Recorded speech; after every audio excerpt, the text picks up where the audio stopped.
Welcome to the Fresh Inspiration Show with founder and host Rhonda Liebig, energy revitalizer and mindset freedom coach and #1 best-selling author. We are here to freshly inspire you, uplift you, and transform you with our unique mindset transformation entertainment show. Get ready as we kick it into high gear, arousing your motivation in lifestyle, vitality, and business. But before we walk through the threshold and start the Fresh Inspiration Show, take a deep breath. Check in. What is your level of belief in you to conquer this new world? And then do yourself a favor. Before you exit our show, ask yourself, what is your level of transformation? Because we know if you believe it, you can achieve it. And that's why the biggest, best, and boldest inspirers are here for you right now. Buckle up. Yeah, you've got this. Fresh inspiration. Fresh inspiration. Fresh inspiration. Fresh inspiration. To fly in without the jet lag to Sweden. And Sweden to me is Maria's beautiful vocals, her expertise as a professor in the sociology field, and understanding and dissecting and lifting and guiding people over in Sweden, and not just in Sweden, but as a professor there. But she's online, she has an online presence. And it's about conscious love. And she already brought up one word that I am like really holding the space for, that Maria really is about, and that I've learned from Maria with having a podcast with her, is abundance. Some people today have already brought up that they thought they could only have so much fun. And I've had that conversation too, where I'd be on vacation. Maria, this is a serious abundance issue. And about halfway through, I'd say, well, that's as much abundance as I can have. And what I learned from Maria is that once you start opening up your mind more, you can see that there's a lot of fun to be had in what is out there in the world and truly going for it. And Maria, what I see and what you do, can you pull up your book again and put that book? The book, yeah. You know what I was doing when I was here? I was cleaning, and I was taking it away. So I will actually get it here for you. Okay, this is what happens in live events. Maria was cleaning. That's what happens. Maria So was this is so great. I can do some work while I'm listening. You're multitasking. I started to, so this is my book. Conscious Love, Soulful and Intimate Connection. Yeah, I can beautifully see it. And so what I've learned is about myself and my soulful connection. So as we get Maria in here, she is at the international level. She comes into United States and does speaking. And she also is in Sweden doing online stuff. And today we are going to be talking about our podcast too. I think it's a great way for us to go in transition from what Debbie was talking about with friendship, and also getting out there and getting out of perfectionism, building abundance. And I believe even the podcast that we did taught us a lot about that. And so that was the freedom, play, and fun. Maria, welcome in. Maria Applequest. Thank you. I'm so happy to be here. It's super, super fun. And I'm thinking there is so much that happens since that you really don't know about, Rhonda, and I would like to really tie it in, because we were hearing from Debbie how she wanted to start her business, and she wanted to have her business, and then Corona came, and now it's possible for her, right?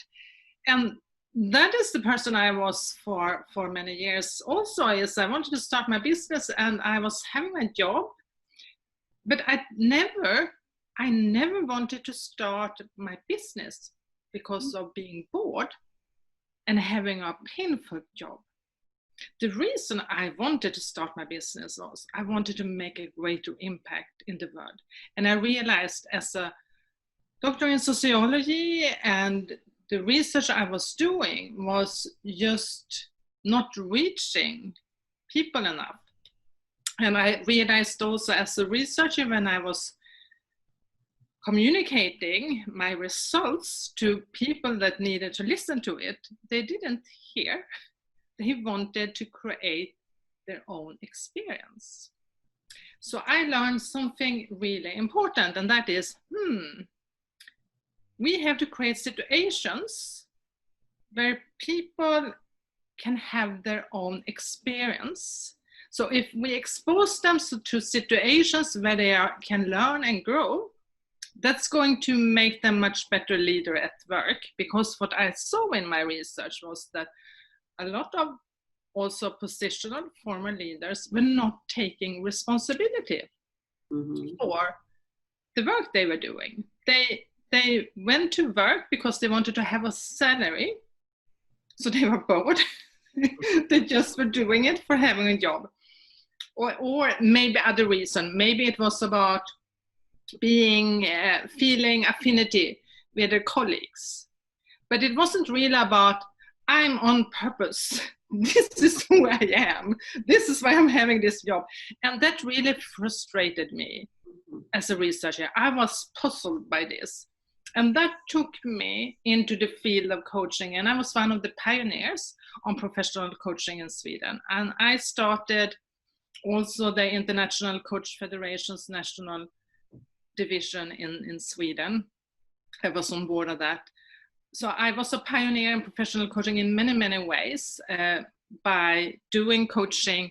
And that's how I also started my business, because I realized this is a tool, this is a methodology that can help all those organizational leaders to become better leaders. But there's where I started, and I was getting clients, and I was pushing myself to have more clients. But somewhere during the way, I seem to have forgot what this was really about. So I started to create a new goal of creating a successful, sustainable business, pushing myself harder in what it means to succeed in business, having a team, and then I forgot actually the reason why I'm here. And the reason was really important. And while I was doing many different coaching training, I went into the area of sexuality. I started to talk about sex, money, and leadership. I became pioneer in teaching orgasmic meditation in Europe, which was a practice I was traveling to United States in order to learn, and came back to Sweden. So I was traveling back and forth in all this. A few years ago, I met a lady who came to one of my sex, money, and leadership workshops I was doing. And I learned to know her, and she followed me, and I reconnected with her. She's now a very successful businesswoman, and she teaches about our psychological needs. And I learned there's 6 different psychological needs. And we, as individuals, we have them all, but 2 of them are more important than the others, because we have become very, very skillful in our life to cultivate it and learn it. And so they have become really a high bar compared to the other. So here what I learned was my psychological needs were development.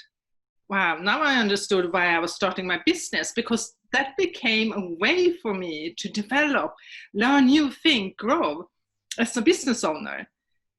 I could develop myself as a business owner, but not having a job in academia. So it propelled me. Another need of mine is contribution. And that was exactly the reason why I started my business. I wanted to contribute, taking on coaching clients that could contribute to a better world. So I learned like, wow, this is, and now I learned that this businesswoman who is actually on the edge of, she have now started to teach this in English. We are certifying people.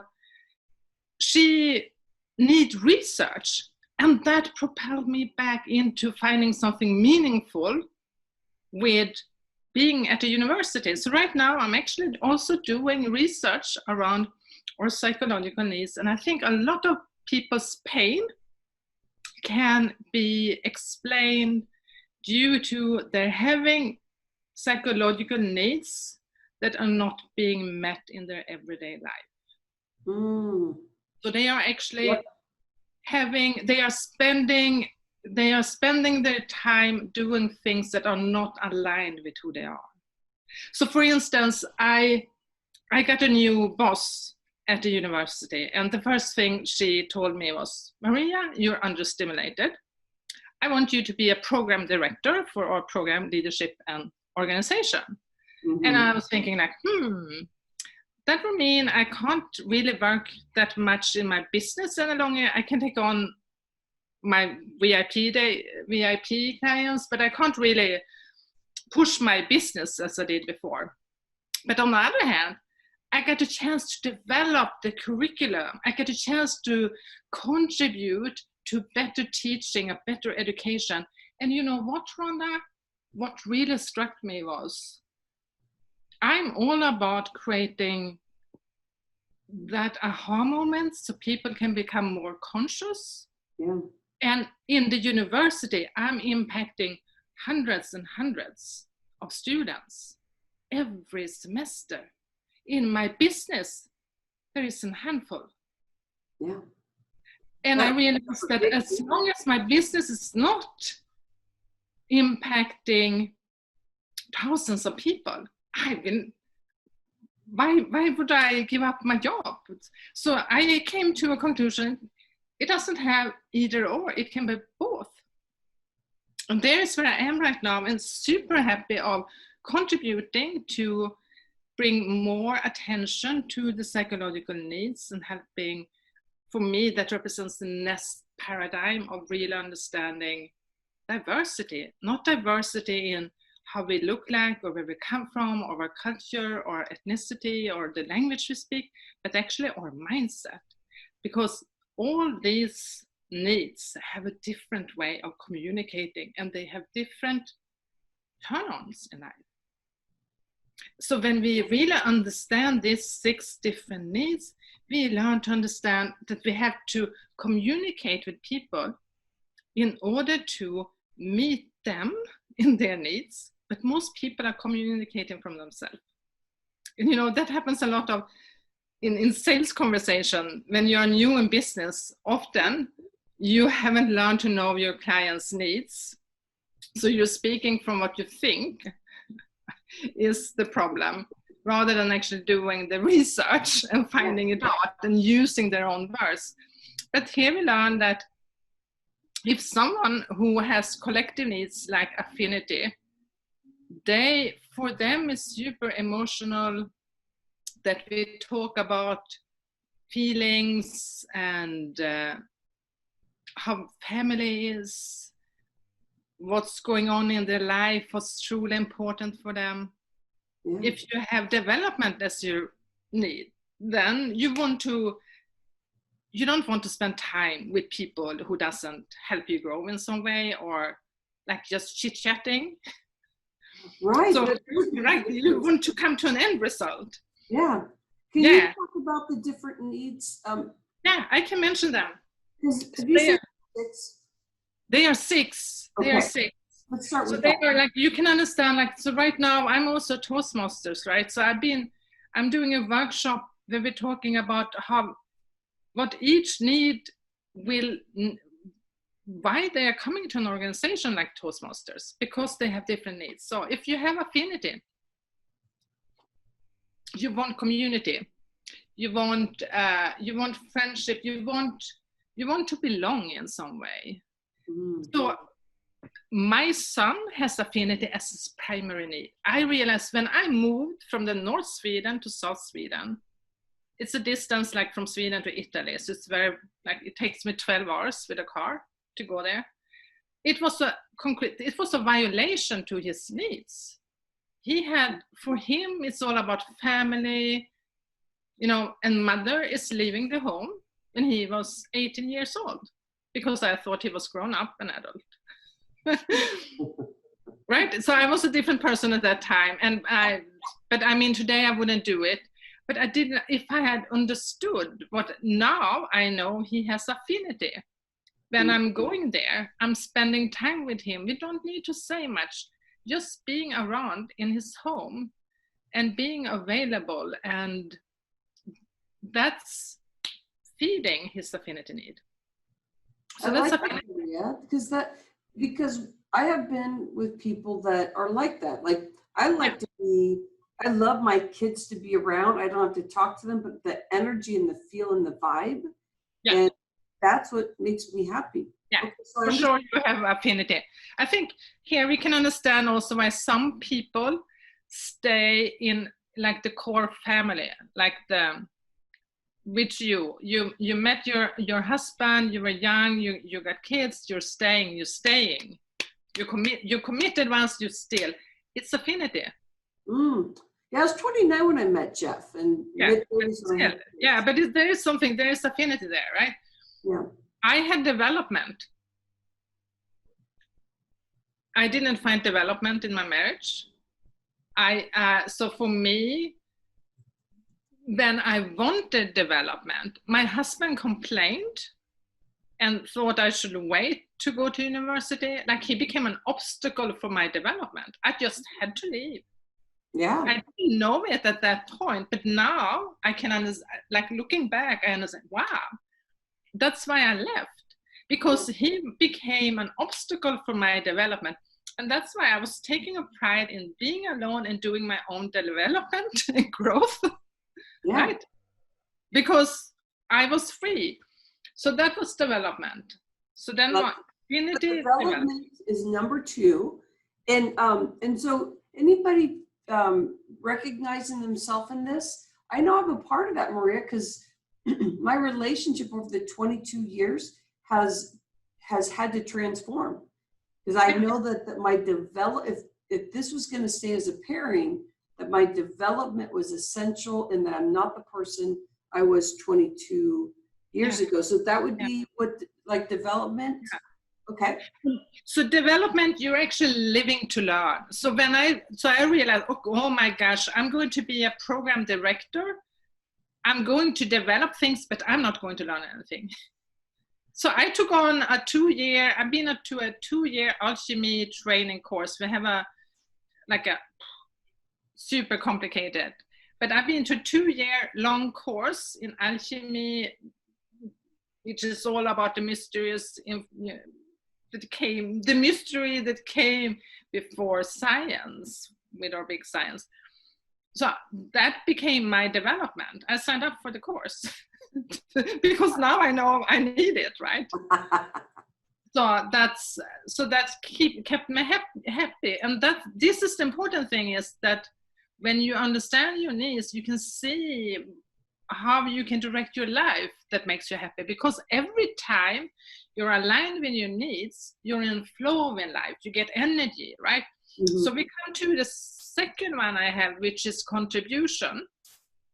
Here's the same thing. Now I'm contributing to your show. It gives me energy. This is something that will keep me very awake in the evening, because it gives me energy. I know I'm contributing to you, Rhonda, and to everybody who is listening. So if you have contribution, it's kind of same variable as affinity, but it's more of contribute. You want to contribute to a better world. Maybe you wants to be part of organization or something in order to contribute. But contribute can also be just doing a Facebook Live, mm-hmm. and having people popping in saying, "Oh, thank you so much. That felt so good," because you felt now you contributed. Yeah, so that is another one. Okay, can I hold that for a moment? So, the contribution is that you want to be able to now really add in, because you can see that it's going to open up space to a better space or a better world. Yeah, or maybe, you know, it could be easy ones, like really easy thing that happens. So a contribution could be like maybe you give to people that are homeless, you give them food because you feel you're contributing. Not because of like, you know, shame or like guilt, but actually I want to contribute. That's my way of contributing. Yeah, I like that because that's the third one. Okay. Yeah, that's the third one. Then we have variation. Now I understand why I move every 6 years. Or variation is all about adventure, excitement. Variation is so okay. So we have some of these needs are very common and other are not so common. So variation, if in a workplace, for instance, variation is often a minority. People that have variation, you can imagine things needs to happen, like excitement, yay. So imagine them in a boring board meeting for 2 hours. Oh, that'd be hard on them. Exactly, they are checking out, and maybe they are saying something provocative just to create turbulence because something exciting is happening, but they don't know. But they don't know about it. But if you know you have variation as you need, it's super important to find ways. So I have variation as my third need. So I have it quite high. So I have development, contribution, variation. So now you will like this, Rhonda. I start the morning by going to the gym. No way. Yes, because I learned it feeds my variation need. I go to different machines, rowing, different machines. It just makes me so happy to satisfy my variation need. Well, so I don't go there. I mean, I don't go there like the other things are health benefit, but actually it feeds my variation need because now I don't feel frustration the rest of the day that nothing is happening. It just fed my need. Well, Maria, I think I have a little bit of this too, because I feel that. I always thought of it as an entrepreneur thing. Like, I feel like I kind of want to do the same things because there's like on the outside there's the same routine, but I want to vary it up. So it could be like mindset or approach or why I'm doing it. Or that I just want to mesh it all together because it sounds like that would be fun for the moment. And you know, variation's interesting. Yeah, and they all have certain words they really like. So variation, like efficiency, like how to they organize their lives in a way so that it becomes very efficient. Like I have those with variation need who they have found a way to do smoothies because it's quicker than having like real food. But you get full, you get your nutrition. Yeah. Because it's efficient. So for variation is, let's go to the fifth one, which is significance. Significance. Okay, can I say Sabina said, fascinating. Development resonates with me. I cannot imagine to stop learning and exploring. Exactly. I've learned about personalities and love languages, psychological needs. Yeah, exactly. Yeah, this is so cool. So this is like I'm using different kind of tools right with my clients. So this is now the new one, like super important because if you're an entrepreneur, we need to know what your needs are, because so we're actually creating something that is you're aligned with it. So then we come to significance. Okay. Significance is also so while development, they are living for learning and they become generalists. So they learn a lot of things, right? Yeah. If you have significance, you go deep in one thing. Oh. So then I would have become like, then I would have published a lot of articles within my field of which was migration policy. I wouldn't have left migration policy. I would have been specialized, the expert in the world right now on migration policy. I would have like continued digging deep. And when you become that kind of expert in your field, and you can be that as a carpenter or as a teacher, whatever it is. You really take a pride in being acknowledged and recognized for your expertise. So for them, it's super important to be acknowledged by others. And here's also something that is important when you have a person with significance is they are so great in doing their own evaluation of themselves to improve themselves. So they are not open for feedback from others. So here we actually can understand why some people are not really that coachable. Yeah. Well, you're shining light. I find what you were talking about, I haven't heard how you can be able to understand what you need because you're catching yourself in the areas of the 6 that you are talking about in the 6 needs. So that is interesting because somebody who is living in the space of needing variation and wanting feedback, so there's this growth and movement, they don't want stagnation. And then you have somebody who's in the significance area where they're like, hey, no, I've been studying, I'm going in deep, I don't need to hear as much from you because I've learned, I'm doing another. Yeah, you can understand why we now have problem in relationships and marriages. Like because my friend, she's been just working with a couple that have been together for 30 years. And they have needs that are really complicated with each other. So she really helped them to discern, like, what is the things they like to do to, like, something they have in common. But they have had so much fights and trouble and so much trouble because they didn't understand. But now they have, the puzzle, right? So now they can understand in a whole new way, have new conversations, how they can meet each other and being aligned instead of it becomes this conflicting. So the last one is safety. So that means variation loves to take risks, right? They live outside comfort zone. Safety is all about avoiding risk taking. So they like routines. We do the same thing the same day. Like we plan vacation, very good planning for what we're going to do and how we're going to spend our days. So safety. So now we can also see, for instance, that certain needs are super great in certain kind of positions. So now we understand, like in an organization, usually they recruit people that are like, yeah, we understand each other. Yeah. Yes, because we have the same needs.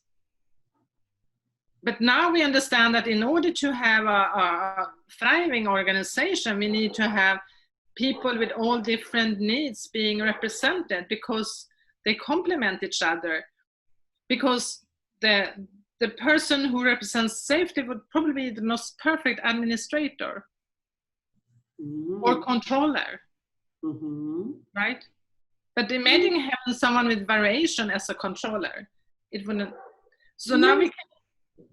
I wanted to ask you, Maria, I now that you're saying that, that might be why the CPA area didn't work for me, because I do know that when I was working in corporate, and this is hopefully the audience is catching this for yourself too, is that I felt very boxed in, and that feeling of safety in some areas I do like it, I guess, but as an entrepreneur, I feel like if I can't move and take risks, I'm not going to be able to build and grow and keep my mind, like all this energy starts building up about like the opposite of what safety is.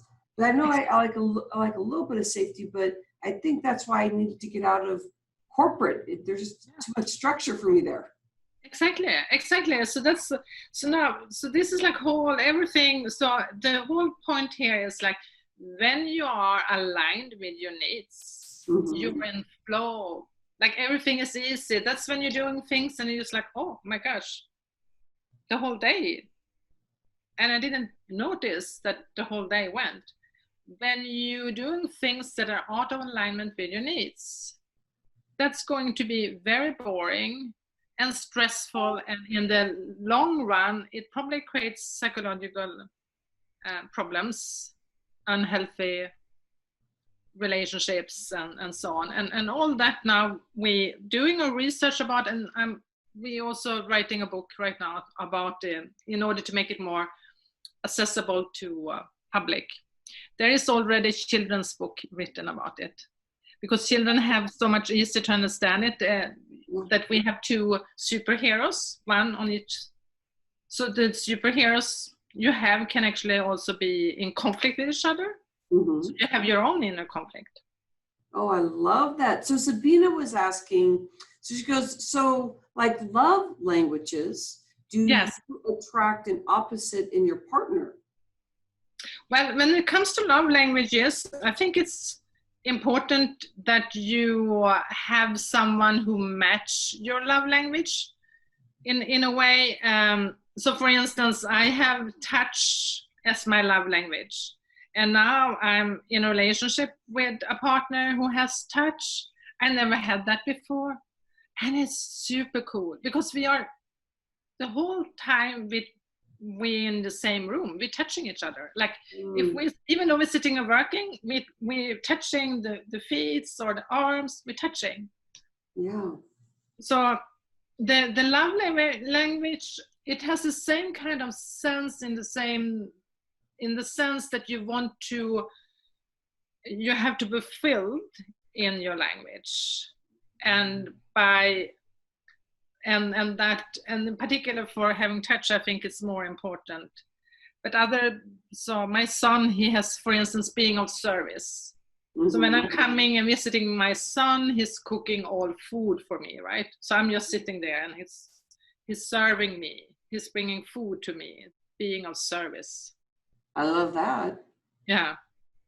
So Maria, you brought up a good point here, because what Sabina was asking is what you actually opened up light, Maria, more in the area of, it's great to find somebody that has the same love language or understand or understand that. But what if you are a person that's attracted and opposite? So can those okay, so here, this is my theory. Now we come to conscious love, because this is my theory. Okay. I think when you're young, when you're unconscious, you don't, first thing in conscious love is about knowing what you want. You have to know what you want. So for instance, consciousness in relationship, I know I want touch. Touch is important to me. Intimacy is important to me. So I do orgasmic meditation. I want a partner who do orgasmic meditation with me. I know what I want. When I articulate that, I can also attract in that person. People who are not conscious haven't made a list of specification, right? Yeah. And that means now they are unconsciously attracted to what they don't have for themselves. Oh, can I hold that for a moment? Say that again. So because it comes as a projection, right? So so what I don't have in myself, I see in you, and now we come together. So that becomes complementary. That's why I'm saying conscious love is never complementary. Like I love you, but I don't need you. Like you make my life happy. It's good, right? But there is such a, with conscious love, it's such a grounded energy on what we are doing and creating here and now, in the moment of now. So we don't need the romantic plans for what's going to happen in the future, really, right? Like we can hold it somewhere, but like the romantic unconscious idea, then we now spending time of thinking about how we're going to live and the wedding or whatever it is. Like, so we preoccupied our minds with details that feeds our romantic idea of love. And then we are different, but we're thinking this is complementary. It can be, but it can also be something that with time that become the failure. I think when people know themselves and are conscious, and they know what they want, they are actually, I mean, life is so much easier when someone who is, so this man I attracted into my life, he has the same, he has development and contribution. Like, he didn't understand it's himself. He was speaking about connection, and I was thinking, no, I think that's a mask. Like, you know, because sometimes you go into certain kind of organizations and they talk about something the whole time, so you think this is really important. But when he did an assessment, this development and contribution, so we have the same needs, meaning we can develop together. Yeah. Right? We can grow together. Yeah.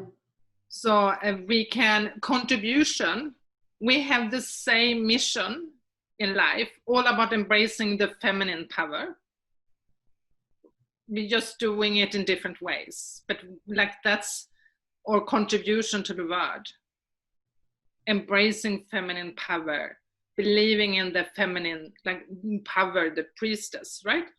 Yeah. So that's super. So knowing what you want, when you know what you want, and that was exactly what I was saying. I want a man I can speak English with. Is that important? So yeah, for me it is, because it's development. No, but basically because I don't think there is so much hope for the Swedish man.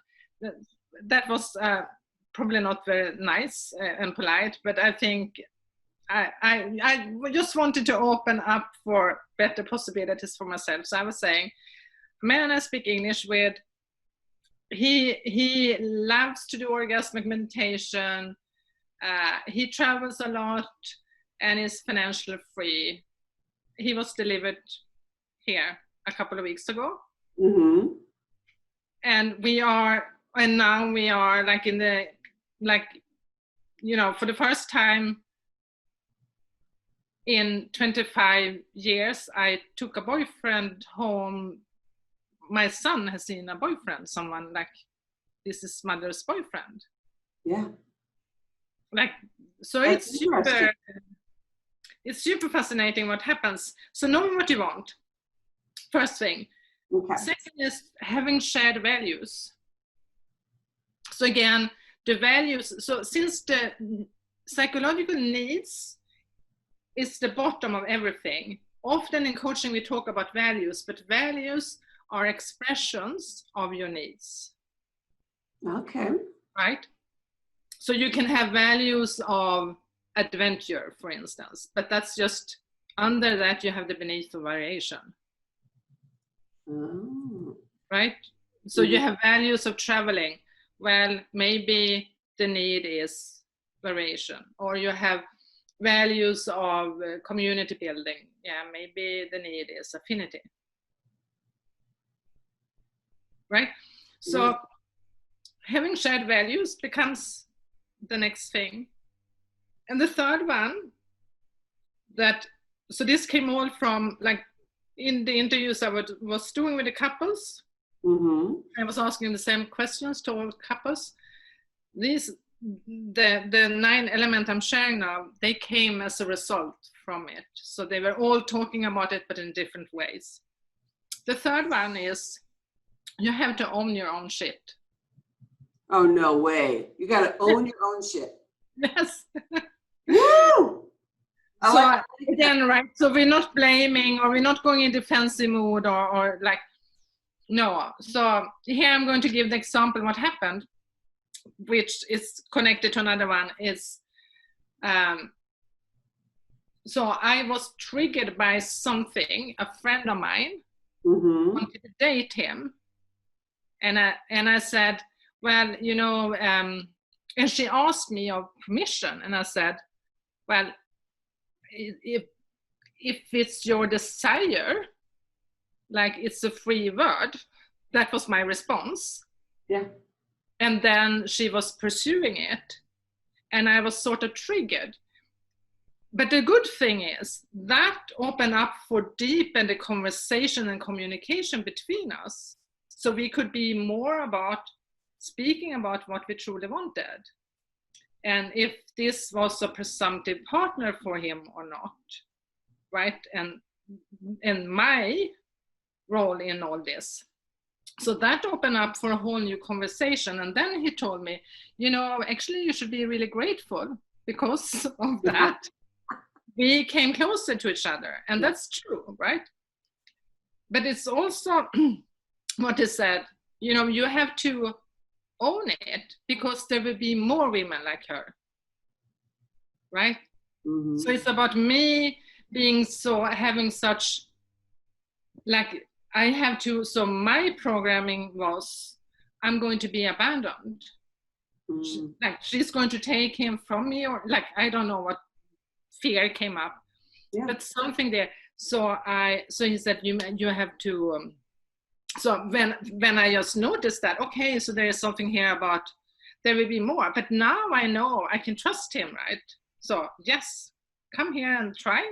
I know that he has chosen me, and he's happy with me, right? Well, abandonment is an interesting one too, because of what you brought up. Like sometimes somebody will come into our a person that we're dating, or your husband or wife or whatever, and if you're not centered in who you are and connection with, like, why are you with that person, like really understanding yourself, understanding your partner, I could see how that would come in so easily in the insecurities. So Sabina said, wow, what an important message. Conscious awareness does not need complementary experiences to grow. No, because then no, but then I mean, you can grow into more and more consciousness together, of course, but I think I think it's something about, and Debbie was talking about it also, like the not how would I say it, like being free of opinion, not having assumptions, like just being open. It's something about that. So I think owning your stuff is like, you can't blame your partner, or like, it's not about going into drama or conflict together. It's more about, okay, now this happened, and then look inwards, like, okay, so there's something going on here, and I have to handle it myself, and it's mirrored back, but I have to handle it. So you're saying that, make sure I'm understanding. So if you have conflict, usually we'll go to that partner and say, hey, I have something is wrong with you. Yeah, and so now it's coming back to yourself. And so that's almost like what you're saying, like owning your crap. Yeah, exactly. Own your own crap. And not being a victim, but allowing yourself to be able to say, here, what is my conflict? And you get the opportunity to get to know yourself more, whatever the conflict is at that point. James A. Smith said, Maria, did you personally need similarity because development is dominant for you, or does that apply to everyone? Yeah, that's a really good question. Maybe it's maybe I'm speaking from my development needs, right? So that's a really good question, because I think you're truly right. I think someone with a different need of safety or affinity, I think they would be super happy to just have someone being around and feeling that, I'm cared for. Because here we can also understand that the different needs will develop different kind of homes or relationship styles in ways also. So maybe someone that has variation, they would, travel the world together, being digital nomads, but, or they have different homes they go to, or while someone who have more affinity. So it's just that, I'm communicating from my own needs, of course. So it's a super great question. I love that. So Yeah. we're going into symposium style, and I think that we've learned a lot through this. So I'm interested, as we are at my kitchen table and we're sitting and kicking back discussing this. This is great information, Maria. So Janet and Debbie, come in, add, and audience, please keep adding in. These are great interactions that we're having here today. But Debbie, what's on your mind after you're hearing Maria speak to the relationship, getting to know yourself, who you are? Debbie, I saw that you really like the structure, the safety. What are the things that you wanted to add in? Safety for me really is a core need. Like it's just so important for me, like financial stability and knowing that I'm going to be okay. I'm going to be taken care of, because I feel like I had done without that for so long. It now is like, it's just like a core thing for me. Yeah. One of the things I really loved about what you were saying, Maria, is like owning your own shit. Right. So what I found for me is, when I am triggered by something, like giving myself time to unravel and dissect it, not to overthink it, right? But to really figure out what is it that's happening all in here for me to have that response. And it really does turn into a much more constructive conversation. And sometimes it doesn't even need to be a conversation with anybody, because I can resolve it for myself. So I love that. Don't eat your own crap, huh, Debbie? Yeah. Without projecting it and stuff. Yeah. Lots to think about. Thanks, Maria.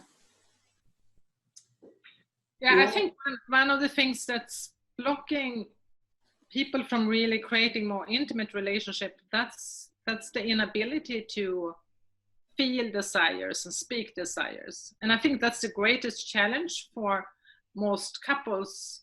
But I do think that the Corona time is maybe helping us in that, because I think our desires become more clearly. I think a lot of people see that how they would like to live their life, or this is the life I don't want to have, or this. I think it becomes much more clear to people now what their true desires are. There's nowhere to run away to, right? Like you have to sit in it right now. Yeah, exactly. Yeah. I feel that my family has gotten closer through these times, because the kids are home more, and we were having these conversations. We were away at some part of last week, and it was very interesting because we were laughing and having like these great conversations throughout the week, and having these experiences together. And when we were talking about like the stress that's happening these days, there are some heavy stresses, but there's also some really good stuff that's coming out of it when you start looking at conscious love, owning your own crap, and learning how to communicate. I think that's what helps you get through the coronavirus close in right now, is to really take a step back, get to know who you are, so you know that you're communicating and being open to who you are. That was one of the scariest things for me to display when I got off of medicine 4 years ago from hypothyroid medicine, is the fear of, wait, the only way I can truly heal is if I speak my truth. And it was one of the scariest things.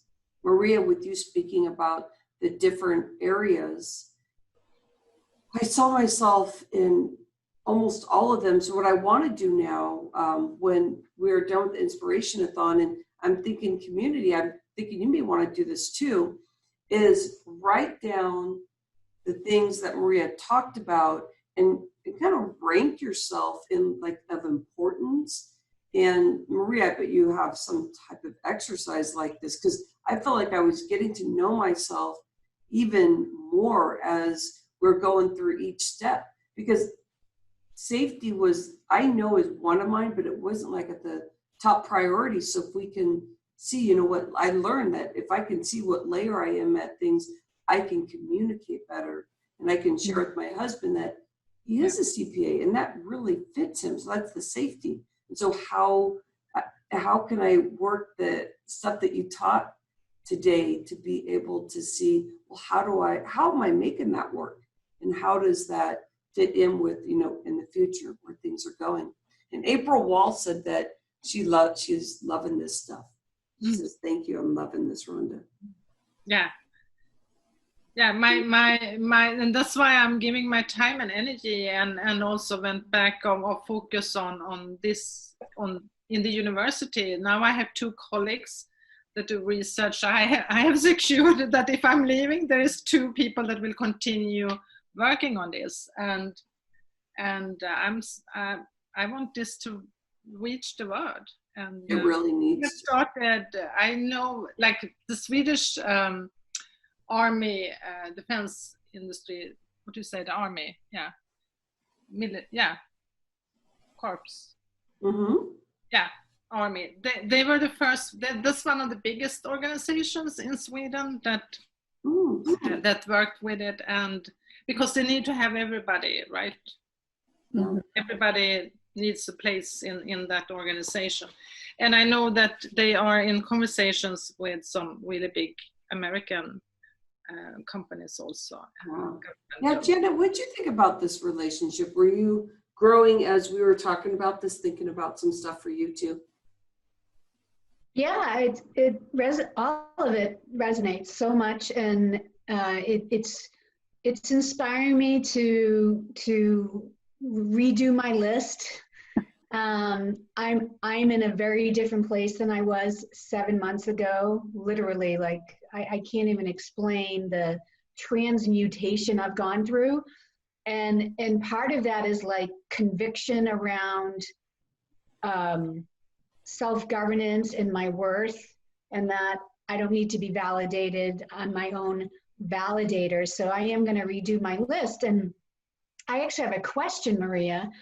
In the time of Corona apocalypse, people being sheltered in, I like to say sheltered in grace or sheltered in peace. Do you have any recommendations for someone like me who hasn't had touch since March 14th? And because touch is a huge value for me. I am just starting to get massages. Great question for everybody. Did you hear that? What Janet was asking is, because I'm a touch person too. So if you're a person that, Maria's getting ready to answer this, that if you're used to that touch, I know there's an absence there of touch and hug and talk. So what do you think about that, Maria? Yeah, I think so.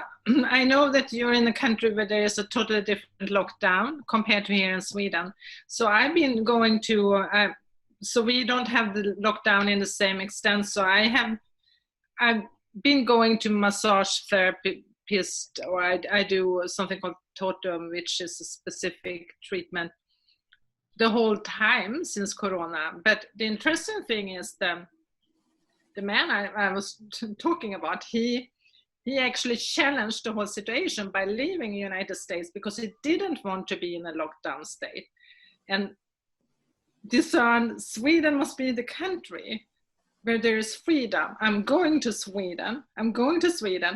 And then he was checking like what from our community that we have, where we have done orgasmic meditation. Also, so here in Sweden, who is doing orgasmic meditation? Maria. And he connected with me.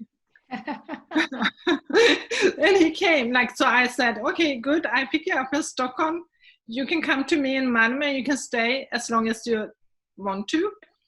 So like that's how we started, like friends and orgasmic meditation partners. We were sleeping in the same bed and snuggling, not thinking about the Corona. And I think this is a time where you really have to discern if you listen to news, if you listen to everything that is said about Corona, it's very easy to be trapped in the fear paradigm. Oh yeah, it's And I'm all about breaking away from that. So for me, of course, having development, that's my need. I saw someone who is like courageous, like going for what he wants. And he, and he come to a country where he, have no clue about anything. And now he's living at my place and we're developing like a more intimate relationship. And it's super fun and interesting how life was just changing in this Corona time, because you can think that it will be difficult to meet someone, but actually I found it was a necessity for us to meet, because otherwise he would maybe not even thinking about coming to Sweden. right. So I would say that adventure and self-governance are two ways to get that need met. I'm getting on a plane, I'm going to Sweden. Okay, thank you.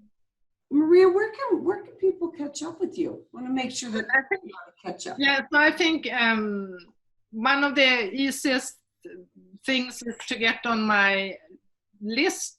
ConsciousLoveTribe.com is a web page I have that is more related to what I've been talking about. I'm also doing this 5-day game to intimacy and connection. I have a small group for that. So if that is of interest to you, it's a good idea to opt in on that page, ConsciousLoveTribe.com, and then I bring you to a Facebook group, and then it's a week, Monday to Friday. Every day you write something and I show up and we about the day's content. And people who join the 5-day game are saying that they see the improvement in, you can be single or being in relationship, it doesn't really matter. It's all about starting to open up to more intimacy and connection. And that is, of course, starting with you and daring to be vulnerable. And that's why I created this Facebook group for this game to be played in a way that people who are there doing the same thing. So if that's of interest, just friends me. You can friend me on and send me a message also here on Facebook. That's super cool. Yeah, Maria, make sure that you come back while you're taking a break. So many comments of people having breakthroughs, having questions, and I truly did love the information about like I learned a lot about where I fit in, and I learned it in a way that was different, so it came in at a different angle.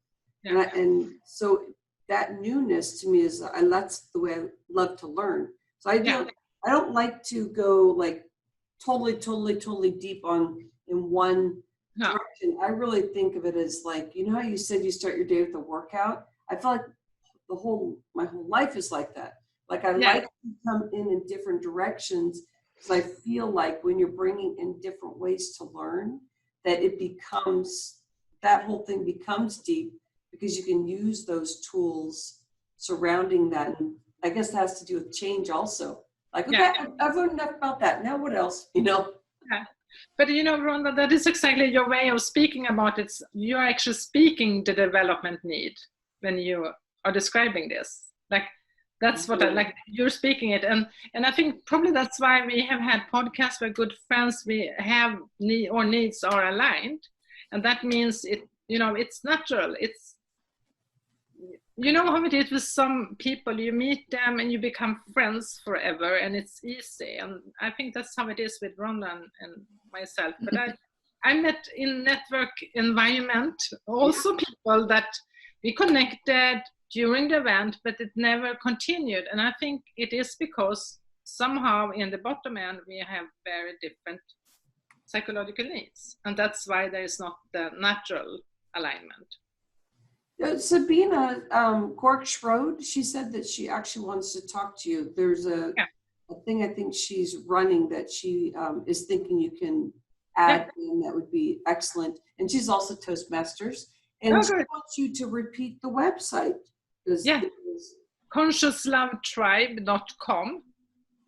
And then, of course, I have also my mariaappelqvist.com with QV. But it's always easier, like connect with me here on Facebook, send me a message, like we can set up a Zoom conversation. I'm totally open of connecting with people, and I love to spread the work of my needs because that's really my mission. Yeah. My final academic mission to contribute. I like it. Yeah. I'm going to go a little bit longer because it looks like Laura, Laura's working with her horses. She's going to be here with her equestrian healing. Maria, when we were working together with our podcast, there was so much that you were doing. You were in the field working as professor then too. Was there a point where you really chose not to do that? I think you spoke a little bit about this, and only go in as you're looking at, well, how would this look if I actually went full board in as an entrepreneur? And I did hear the other side was that your purpose for right now, it's great to be as a professor. So what happened in between that? You said that. I think, so for me, I think there was a time I was trying to push my business. Mm-hmm. Just for succeeding in business would be, it gives me and other people an income, so I would have a team. But then I realized that a lot of people, the more money they make in business, the more stressful their life become, because they really got a problem, because now they have also a team and so they need to make more money in order, so it becomes like a squirrel wheel. Mm-hmm. Is that the word? You're just running the wheel. So I think for me, learning about my needs and seeing that there's a reason why I have the position I have. So now can I actually do both, right? So I'm happy going to work and creating a paradigm shift, I would say, in the way we're teaching, because I now I'm impacting my colleagues on a higher level. So we're changing curriculum, we can change it in a whole new way. I have also my dream situation right now, because we are on digital teaching.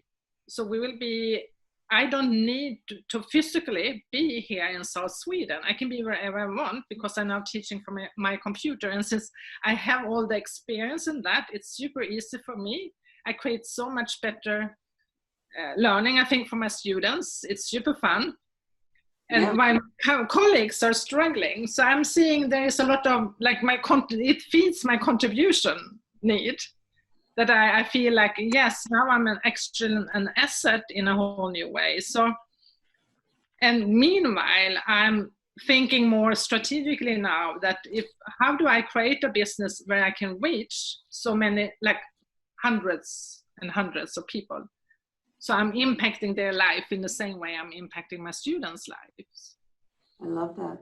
Yeah. I love that you know what you want. I know for me, it looks like Laura's ready too. I know for me, and we're going to move in transition to Laura, is that being an entrepreneur, I woke up one day and I just said, I'm going to die if I'm not an entrepreneur.